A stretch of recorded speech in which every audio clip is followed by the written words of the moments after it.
जय हिंद दोस्तों, वंदे मातरम। भारतीय राजनीति में विवादों की कभी कमी नहीं रही है, लेकिन जब विपक्ष का प्रमुख नेता यानी कि राहुल गांधी इंडियन स्टेट के खिलाफ में लड़ाई की बात करने लगे तो सवाल उठना स्वाभाविक है। क्या यह मात्र आक्रामक राजनीतिक भाषा है या फिर संस्थाओं पर कब्जे के आरोप के पीछे गहरी निराशा? दरअसल दोस्तों, 15 जनवरी 2025 को दिल्ली में नए कांग्रेस मुख्यालय, उसका नाम इंदिरा भवन रखा गया था, उसके उद्घाटन पर राहुल गांधी का बयान पूरे देश में तूफान ला गया।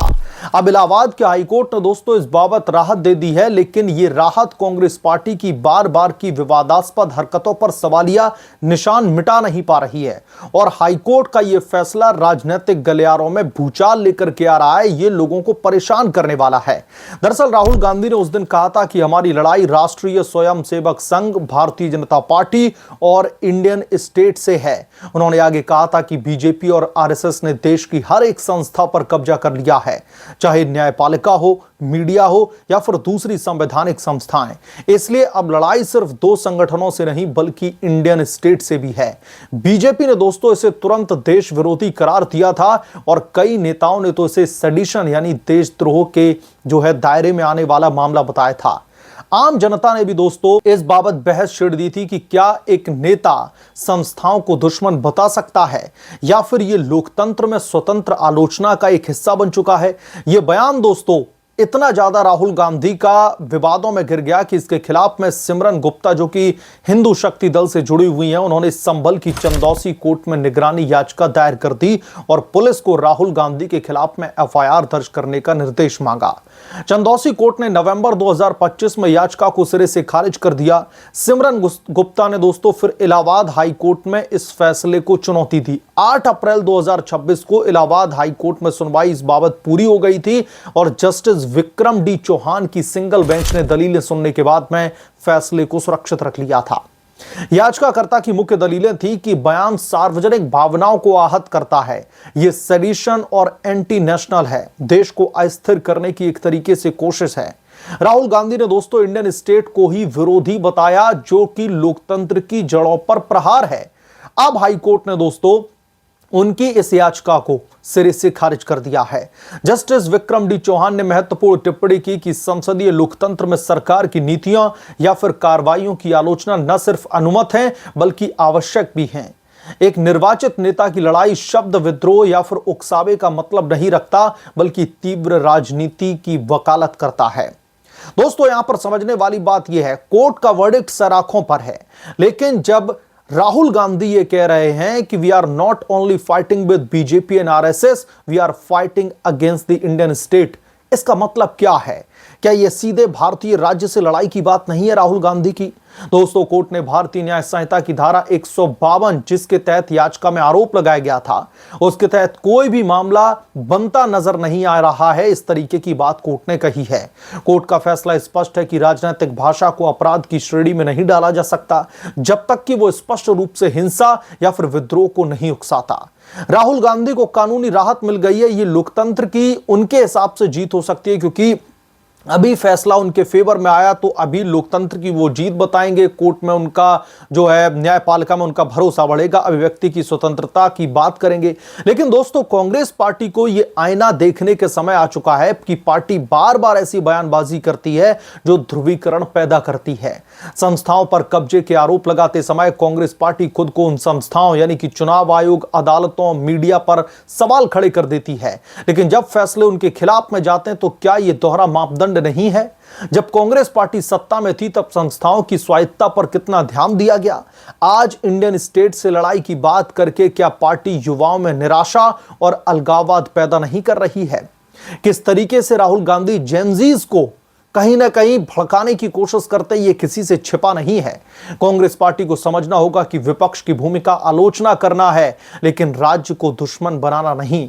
लोकतंत्र में सरकार बदलती है, राज्य स्थायी है। स्टेट के खिलाफ लड़ाई की जो रेटोरिक लंबे समय से देश की एकता को कमजोर करती रही है, कोर्ट ने राहुल गांधी को राहत तो दे दी, लेकिन कांग्रेस पार्टी को अपनी हरकतों पर गंभीरता से विचार करना चाहिए।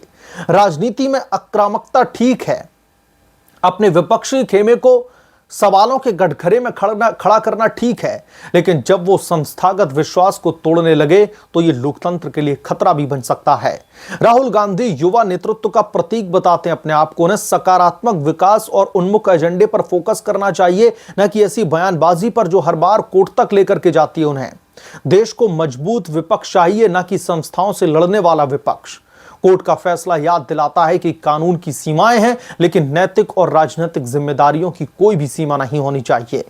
कांग्रेस पार्टी दोस्तों कब अपनी इन हरकतों से बाज आएगी, यह सवाल अब पार्टी के आंतरिक चिंतन का विषय होना चाहिए, क्योंकि अक्सर राहुल गांधी की वजह से कांग्रेस पार्टी बैकफुट पर दिखाई दे रही है। अब यहां पर सवाल यह भी है कि इलाहाबाद हाईकोर्ट की इस राहत के बाद में क्या सिमरन गुप्ता इस बाबत जो है चुपचाप बैठने वाली हैं?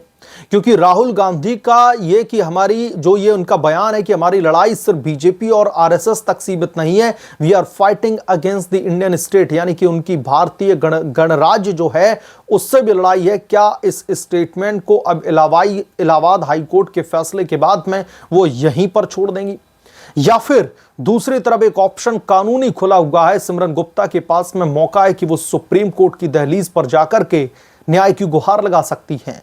इलाहाबाद हाईकोर्ट के फैसले को सुप्रीम कोर्ट में चैलेंज किया जा सकता है। अब यहां पर दोस्तों कांग्रेस की हिपोक्रेसी की मैं एक बात करना चाहता हूं। अभी इलाहाबाद हाईकोर्ट से कांग्रेस पार्टी के फेवर में एक तरीके से फैसला आ गया है। कांग्रेस पार्टी की जीत हो गई है और कांग्रेस पार्टी के नेता प्रवक्ता मीडिया के सामने आकर के बयान दे रहे हैं कि कोर्ट में कांग्रेस पार्टी की जीत हुई है। अभी कांग्रेस पार्टी को जो हमारी न्यायालय है, जो हमारी न्यायपालिका है, वो पूरी तरीके से निष्पक्ष दिखाई दे रही है। जजेस पूरी तरीके से निष्पक्ष सुनवाई कर रहे हैं, ये उनको साफ तौर पर दिखाई दे रहा है। अभी उनके हिसाब से लोकतंत्र की जीत भी हुई है, लोकतंत्र में उनका भरोसा बढ़ा है। लेकिन जब इस मामले पर सुप्रीम कोर्ट में जिरह होगी, जब इस मामले को सुप्रीम कोर्ट में चैलेंज किया जाएगा, इलाहाबाद हाईकोर्ट के फैसले के खिलाफ में एक याचिका दायर की जाएगी और अगर सुप्रीम कोर्ट का फैसला इनके खिलाफ में आता है तो फिर इनके बदले हुए सुरों का आप लोगों को जवाब देना पड़ेगा कि जब फैसला आपके हक में आए तो फिर लोकतंत्र की जीत है, न्यायपालिका में आपका भरोसा बढ़ रहा है, लेकिन जब फैसला आपके खिलाफ में आए तो फिर लोकतंत्र कमजोर होता क्यों नहीं दिखता?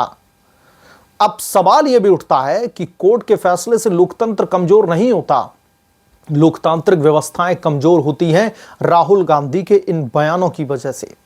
जो राहुल गांधी ने बयान दिया कि हम सिर्फ बीजेपी और आरएसएस से नहीं लड़ रहे हैं, हमारी लड़ाई तो सीधे सीधे भारतीय स्टेट से। इसका मतलब क्या है? आप भाजपा और आरएसएस के विरोध में इतने ज्यादा आक्रामक हो जाते हैं कि आपको पता नहीं चलता कि आप आउट ऑफ स्क्रिप्ट बात करने लगते हैं। आप सीधे सीधे भारतीय स्टेट से लड़ाई की बात करने लगते हैं। और अगर आपकी भारतीय स्टेट से लड़ाई है तो इसीलिए तो भारतीय स्टेट के लोग आपको वोट नहीं दे रहे हैं। आप लोग देखिए 2014 के बाद से कांग्रेस पार्टी किस तरीके से चुनाव दर चुनाव हारती गई है। हर एक राजनीतिक अखाड़े में उसको पटखनी खानी पड़ी है। उससे बेहतर तो जो रीजनल पॉलिटिकल पार्टीज हैं वो बेहतर परफॉर्मेंस दिखाती हैं। तो अब कांग्रेस पार्टी के लिए जो भारतीय स्टेट वाला बयान है, भले ही अदालत से उनको राहत दे दी गई, लेकिन लोगों के जहन में यह बात घर कर चुकी है, यह बात बैठ चुकी है कि राहुल गांधी की लड़ाई भारतीय स्टेट से है। ऐसे व्यक्ति को हम भावी प्रधानमंत्री के तौर पर देख रहे हैं, ऐसे व्यक्ति को कांग्रेस पार्टी प्रधानमंत्री बनाना चाहती है। तो लोगों के जहन में ये सवाल समय समय पर उठते रहते हैं और यही वजह है कि कांग्रेस पार्टी आप देखिए किस तरीके से राजनीतिक हाशिए पर जा चुकी है।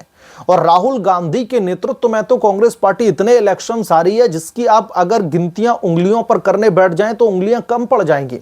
लेकिन राहुल गांधी को और कांग्रेस पार्टी को इसका आभास नहीं, और अगर आभास है तो वो बाहरी नेता हैं जिनको राहुल गांधी घास नहीं डालना चाहते। बहरहाल इस मामले पर आपकी क्या राय है, आपका क्या पॉइंट ऑफ व्यू है, हमें कमेंट करके जरूर बताएं।